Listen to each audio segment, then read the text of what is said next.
The world of men is ending. The first person we see in this trailer is a woman who looks particularly elvish. Though I cannot confirm whether she is or is not, the look of this character definitely gives off an elvish vibe. Another thing to take notice of is that this character appears to have her hair floating in water. What this means, I'm not quite sure, however it is interesting to point out.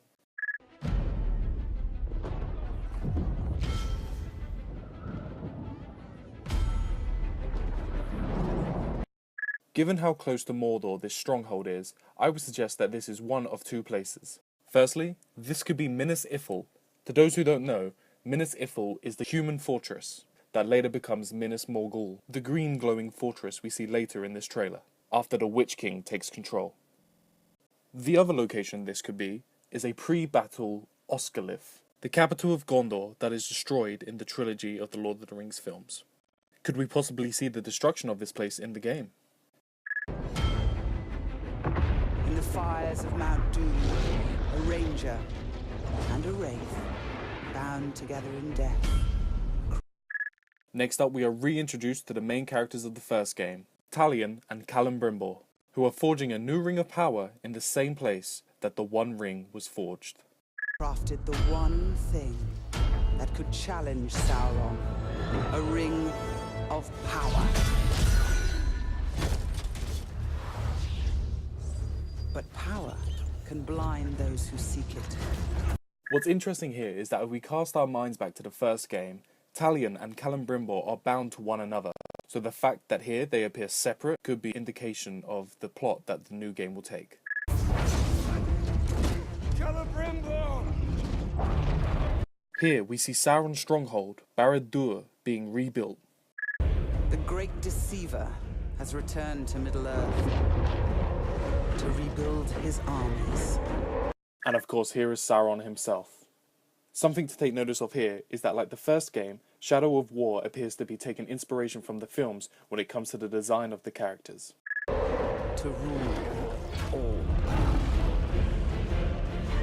Their corruption will be contained no longer. This may be the most interesting shot in the entire trailer. If you've played the first game, then you'll remember that Talion and Celebrimbor are bound to one another, unwillingly keeping each other alive. With this in mind, what we see on screen is Talion apparently dying without Celebrimbor's presence. So where has Celebrimbor gone?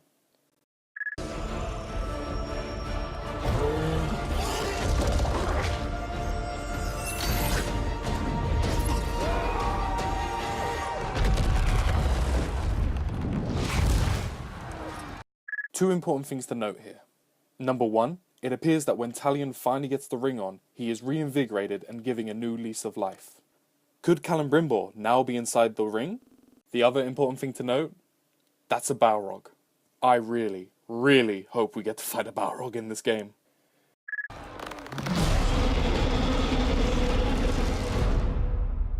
The war for Mordor begins.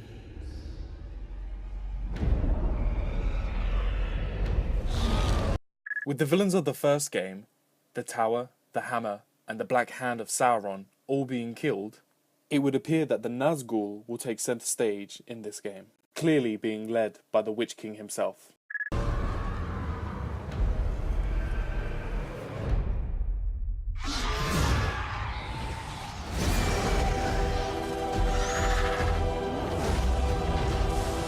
As mentioned earlier, here we get to see Minas Morgul in-game.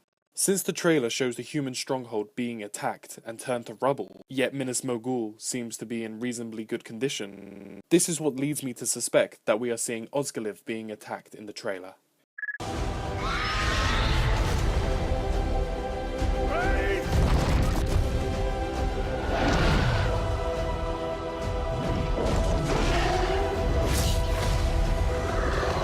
Here we get a really good shot of one of the Nazgûl ring wraiths.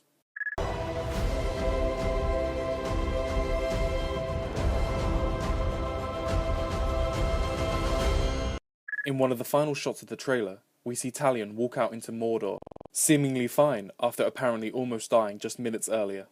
He stares mournfully at his ring, leading me to suspect that Celebrimbor is in fact part of the ring now, or may have possibly died in the process of creating this one ring of power.